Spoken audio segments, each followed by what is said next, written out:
Hi there, welcome back to my channel. I'm so glad you're here today. I have a very special treat for you on this video. We are going to be making Cozonac, which is a Romanian Christmas and Easter bread. Now, I first learned about this recipe from my husband's family. In fact, it was my sister-in-law that made a loaf for us following the birth of my daughter, and it was one of the best sweetbreads I have ever tasted. After I ate my first piece of that bread, I told myself I had to learn how to make it because it was something I wanted to add to our holiday repertoire. So I have learned to make the bread, and I want to share the recipe with you today because I think that you might enjoy it just as much. So as I mentioned, it is a traditional Romanian Christmas and Easter bread, similar to an Italian panettone with a very brioche consistency. It is delicious. It's filled with cinnamon, raisins, walnuts, and sugar, and it just rises nice and big and gets puffy on top. You finish it off with an egg wash, which gives it this golden glow, making it feel extra celebratory. We enjoy this bread for breakfast, next to scrambled eggs, or just for a snack next to a piping hot cup of coffee or a delicious cup of tea. It makes a great dessert as well. So let's go in the kitchen and get started making Cozonac. Okay, so here we are in the kitchen, all ready to make our holiday Cozonac. Before we start, I want to share with you the ingredients that you will need for this recipe. So you will need white all-purpose flour, salt, sugar, vanilla, butter, 1 egg, and active dry yeast. You will also need raisins, walnuts, cane sugar, and cinnamon, and butter. These ingredients are going to act as your filling in the end when you have rolled out your sheets of dough, and it really adds to that sweet taste, and it gives the bread that unique swirled look. Now, as you can see here, I've already proofed my yeast in my measuring cup. So what I did to proof this yeast was I added 2 teaspoons of my dry active yeast into a 1/4 cup of warm water, and I also added in a 1/2 teaspoon of cane sugar. After 7 to 10 minutes, your yeast should proof. That means it will become nice and bubbly and foamy and ready to put into your bread. It is really good to get a good kitchen thermometer and check the temperature of your water that you are proofing your yeast in. Take it from experience. I have done it wrong many times over the years, and it always ends in a failed loaf. You really want your yeast to be active and foamy. And one way you can ensure this is by the correct water temperature and by making sure that your yeast is fresh. So if you have old yeast, I recommend going out and buying yourself some new yeast for this recipe. On the back of the active dry yeast packets, it says to keep your water temperature between 100 and 110 degrees. I personally like to keep mine at 100 degrees, and I find it activates just fine. One thing I forgot to mention is you will need 1 cup of warm milk, which I have over here on the stove. So this recipe mentions activating your yeast in the warm milk. I prefer to activate it in warm water, and here's the reason. If for some reason the yeast doesn't activate properly, I haven't wasted milk. I've only wasted yeast.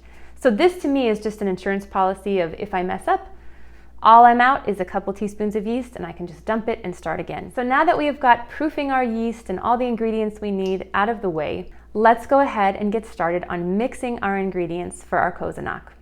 You're gonna need 3 cups of all-purpose white flour,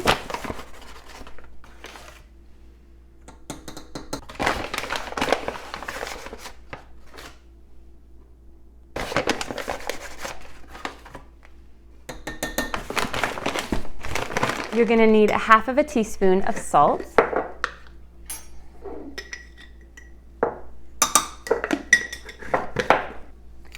1 teaspoon of a good vanilla, and that was about 2 teaspoons, but that's okay. A little extra vanilla is always a good idea. And you're going to add 1 egg. Of course, because this is a bread, I have my dough hook attachment on there. Now we are going to lift this up and we're going to mix this together on low for a few minutes.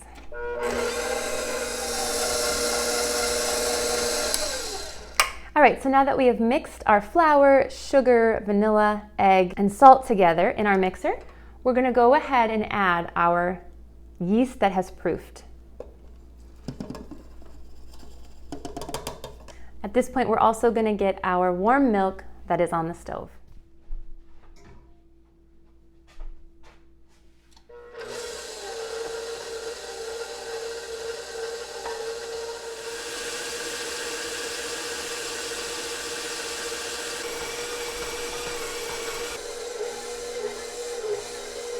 We have got our mixture all blended together, and I wanted to make a note that I did end up adding about another half a cup of flour. I had to account for the additional liquid that I used while I was proofing my yeast. So if you did not proof your yeast in an additional quarter cup of water, you won't need to add more flour.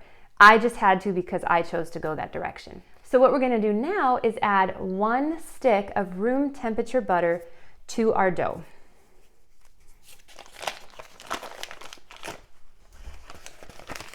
And we're going to mix on low for another few minutes. All right, the dough looks great. We're going to take it out of the bowl right now and knead it by hand for a little bit. Now the trick to this kneading of the Cozonac dough is to do a pulling back and forth, and it really just stretches the dough. I'm actually going to lay down some flour so it doesn't get too sticky. I would hand knead it for about the next 5 minutes or so, pulling and pushing it back on itself. The idea is that you want to get those air pockets. It helps the bread to be fluffy. I'm pulling each side out and then I'm pushing it back over onto itself.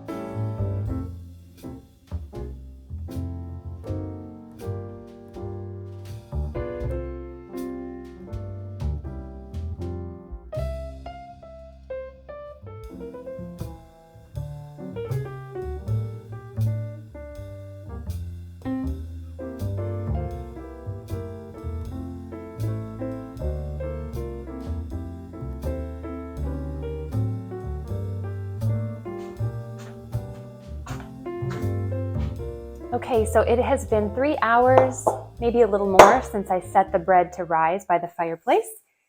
And that looks fantastic. It has definitely doubled in size. And we are going to now take it out of the bowl and roll it out with our rolling pin and fill it with our filling.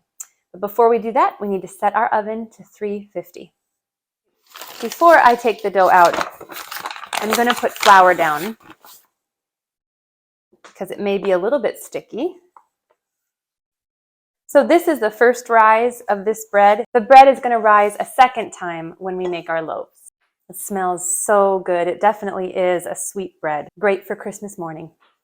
Okay, so now we have got it all taken out. We're going to cut our ball of dough in half because we're going to make 2 loaves out of this. We're going to cut this lump of dough in half as well. What you're going to want to make with these 2 separate hunks of dough is a braid. And you'll see in just a minute what we do to make that happen. It's really fun. Okay. So we've got our floured surface, and we're going to roll our first lump of dough out. And then I'll get on to the second lump of dough. Okay, so as you can see here, we have got our 2 sheets of dough rolled out. Now again, remember, I split the main lump in 2, and then I split that lump into 2. So these are the 2 sheets that I have rolled out from the lump of dough that you just saw. I'm going to layer these with some butter, and I'm using unsalted butter. I don't know if it really matters or not. This is just what I have today, and you don't want too much, but you also don't want too little. Give each sheet of dough a generous layer of butter. This will help contribute to your filling. All right, so now that I have got both of these sheets of dough spread with butter, I'm going to go ahead and put my toppings on. So we're going to start with some sugar, and I just kind of sprinkle it with my hands. You could pre-mix your cinnamon and sugar together. I'm just doing it like this today because it's easier, and it really doesn't make a difference. It all tastes good in the end. Okay, and then you're going to add your cinnamon, and I'll just sprinkle it, kind of dust it on top lightly. All right, now we've got our cinnamon on. We're going to add our raisins and our walnuts. So again, you'll just kind of sprinkle them generously. One thing to keep in mind is you don't want too much of the filling at the ends of the dough because they're going to be rolled up, and you'll see what I mean as we go further. So now I'm going to add my walnuts. I'm just going to crush them a little bit in my hands as I sprinkle them over the top. Now, the really fun part, we're going to roll these and then we're going to braid them. So what I'm going to do is take one side and roll it. And again, you're going to want to make sure that the ends don't have much filling because it will be hard to clamp it down. So I'm rolling, getting all that nice filling in. And now I'm going to kind of clamp the end of this roll to make it tight. And if you had a bunch of filling in the end, it wouldn't be easy to clamp down. Okay. And here's the next. This is where your little helpers can really take charge. And now it's time to braid them. So I'm going to take one end and twist it with the other. And then I'm just going to braid them gently.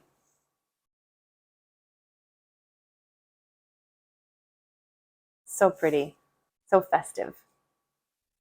Okay, I have braided it, and now I'm going to kind of push it together so that it can fit in my bread pan.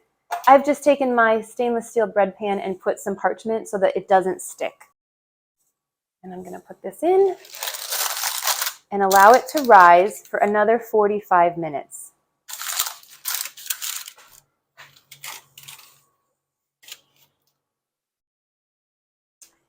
Okay, so here is the first Cozonac after rising for the second time. As you can see here, it has risen sufficiently, and it's exactly how I want it to look before adding the egg wash and sticking it in the oven. What I have in this bowl here is 1 egg yolk, which I have mixed together, and I'm going to take my little kitchen brush and swipe the egg yolk all across the Cozonac. The egg yolk makes the crust of the Cozonac turn out really shiny and beautiful. It has a great effect on the bread, and it also makes it taste good too.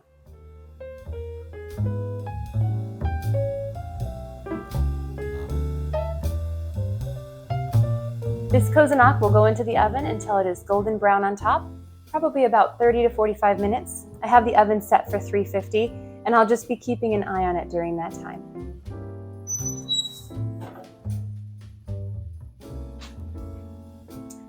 And there you have it, Cozonac Christmas bread. It's all golden brown on the top and ready to be enjoyed with a nice cup of coffee or a delightful cup of tea. I can't wait to cut myself a slice. Even though Cozonac does take time to make, it is so worth the effort. It's a delicious, celebratory sweetbread that I think your family will really love. So what are some sweet treats that you enjoy over the Christmas season? I'd love to hear from you in the comments below. And as usual, I thank you so much for joining me on today's video, and I very much look forward to seeing you in the next one. Bye for now.